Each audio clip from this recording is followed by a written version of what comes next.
Hey guys, this is a new series on how I learned how to play Monopoly. I'm going to give you specific examples from the mentors I've had over the years. A mentor in business is a young, older man or a smarter man or a more accomplished man who has decided that he can use you to make money, so he takes you under his wing. I've had a lot of mentors in my life. I'm going to tell you that none of them were free. They didn't charge me necessarily. I didn't have to give them money, but they all took their pound of flesh for what they taught me. So you've heard the story about when I was 7 years old and I, with the dandelions, went door to door and selling them and learned that I could sell. So that blew up from there. The only negative thing that happened to me is at that point, I'm living in this apartment complex and mom decides to meet stepfather number 3, and she dumps husband number 2 to marry stepfather number 3, and he moves me out of the city to the middle of nowhere. Literally nowhere. 40-minute ride on a bus back and forth. Everybody on the street had his last name, Klein. So I got the name Klein. It's not mine, really, literally. It's not my last name. So now I'm completely isolated. Like, there's no mom's doors I can knock on. They're all, it's rural. Everything's far apart. It's really, for a young man who's just figured out that he can hustle, it's horrible. So I'm reading a magazine. Now, I'm going to tell you something. And I'm going to do a series of videos on this later, but this is the key 100% to my success. I read. I have read since I was in 4th grade, nonstop. Last year I read about 95 books. Kindle says I read 89, but I know that I read some that weren't in the Kindle. So reading. So I moved out to this, and I don't know what I'm reading. Probably farm something. Whatever would be laying around. I read the cereal boxes. I read anything I could get my hands on. It wasn't like today where you just picked up the phone and the whole world was there for you to read. You had to actually literally, physically find things to read. And I see this ad that says, sell seeds in your neighborhood. And you filled out this thing in the back of the magazine and you mailed it in, which I had to beg for a stamp. You mail it in and they send you a box of seeds. And you go out and you sell those seeds. And when you're all sold, you mail them $5. They send you another box of seeds. So I started doing that. And I lived rurally, so I, selling seeds. Then, after summer, I get a notification from this company, would I like to do Christmas cards? Yes, I would. So I'm probably 8 now, going on 9. And I'm the guy that's selling your parents and mom the seeds. I'm the guy that's selling your mom greeting cards. And I'm also the guy kid that's mowing your lawn or shoveling your driveway. I'm making money.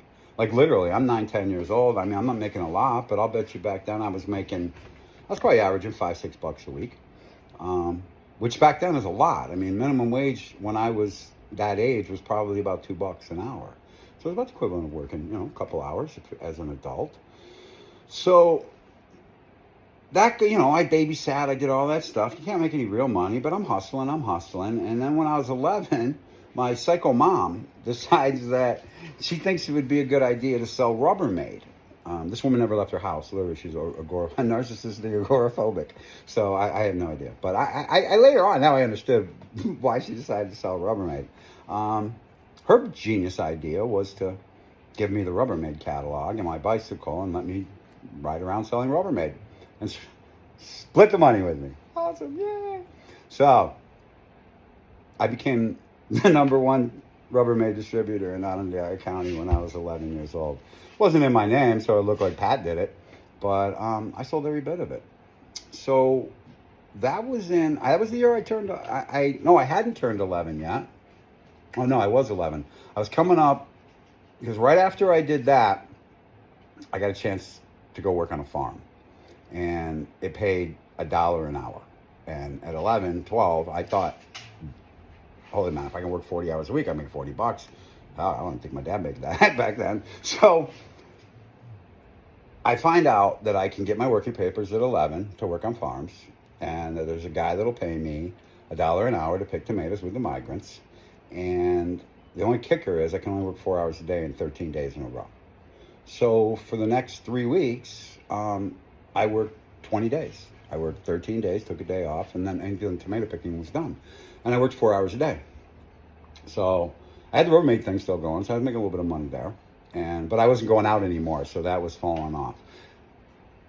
I always took these jobs to figure out if it's something I wanted to be when I grew up. So even at that age, I'm still looking at what's my racket going to be? Where am I going to make money in this world? So the farm thing ends, and next is the dairy farm. Obviously, I went out and I milked cows for a while, and 12, 13, 14, I mean, that's all you're going to do to make cash.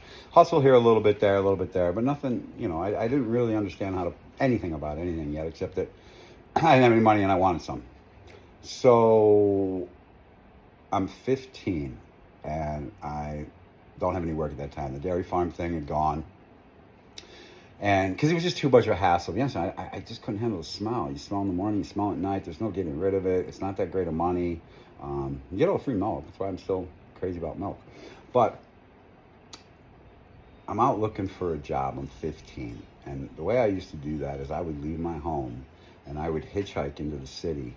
And I would spend the entire day going door to door to door to door to door to door to door to every single business asking for a job. And it's just one of them times where it didn't work. Most of the time it did work, really, literally, by the second day. Because then I'd go home the next day and I'd call every single one of them back. And I'd say, hey, I was in there yesterday, applied for a job. I don't know if you have anything open. And usually the callback would get you in the door because it showed you weren't just putting in applications. So I'm making my way back home, and I don't have a ride. I'm going through this town that, I live on the outskirts of the town. I'm walking through the town, and I see this girl I know, and we start talking. She asks me what I'm doing, and I tell her, listen, I'm out looking for work, blah, blah, blah. And she says, really? She goes, you got to meet my dad. She goes, you're going to love my dad. I said, really? So she takes me in, she introduces me to her dad. They're joking around, and she's like, hey, you're going to love this kid. And I said, so what do you do? And he goes, I pick worms. And I said, you pick worms, right? And he said, yeah. And I said, okay. I said, how much money can I make picking worms? And he said, well, my lowest paid person makes $30 a night.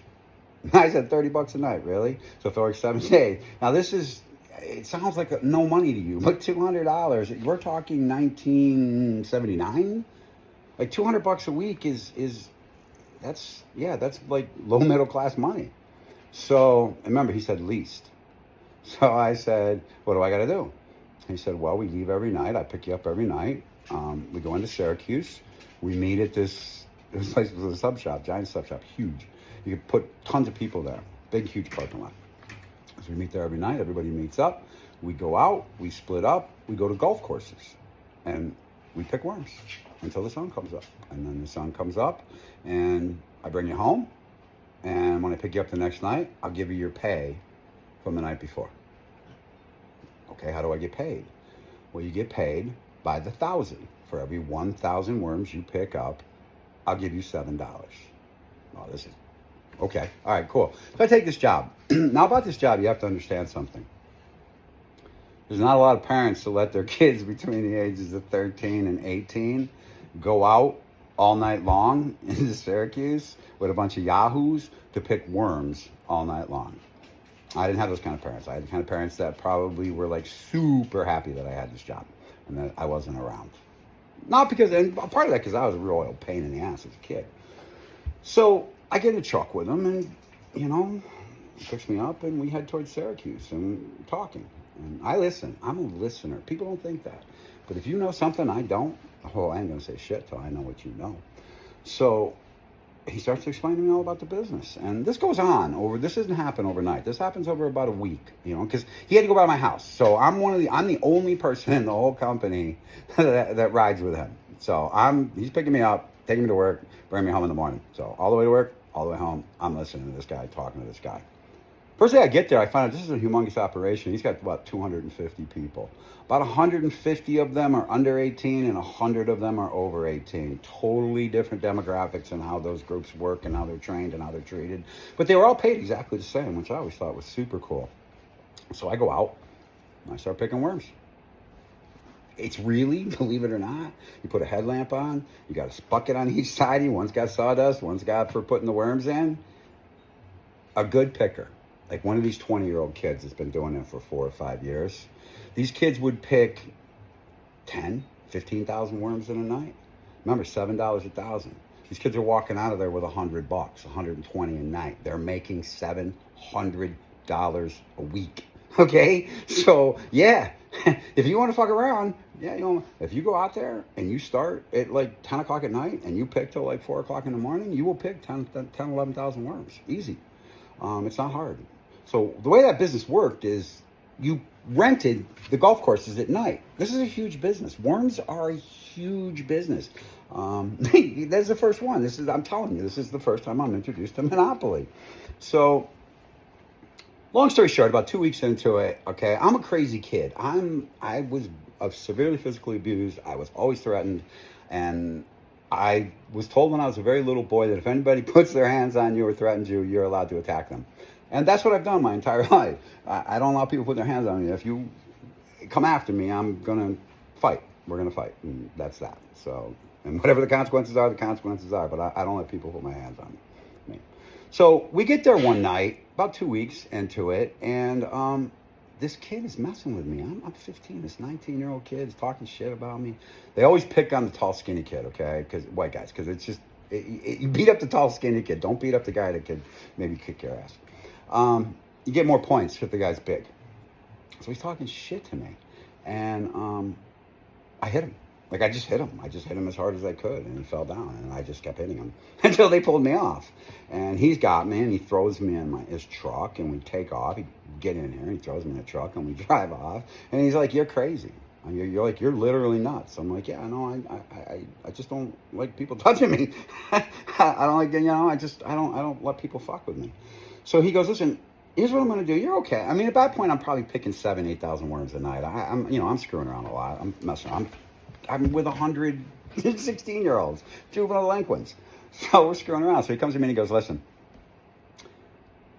I'm responsible for anything that gets broken on these golf courses. Anything. Doesn't matter." And he goes, "All these youngins, I don't have a problem with the guys over 18. It's these young kids. These young kids are out there doing stupid stuff. I need somebody that will keep them in line. And obviously, you know how to take care of yourself. So how about this? How about I make you in charge of these guys. You don't have to pick anything. You don't have to count anything. You don't have to do any of that. You just make sure they behave yourself, and I'll give you $100 a night." Okay. I get to beat up anybody that pisses me off, and I get paid $100 a night. How's that? There's no way to lose in that. So I take this job. And he teaches me everything about the worm business. It's insane. I'm going to break it down for you, okay, of how this worked.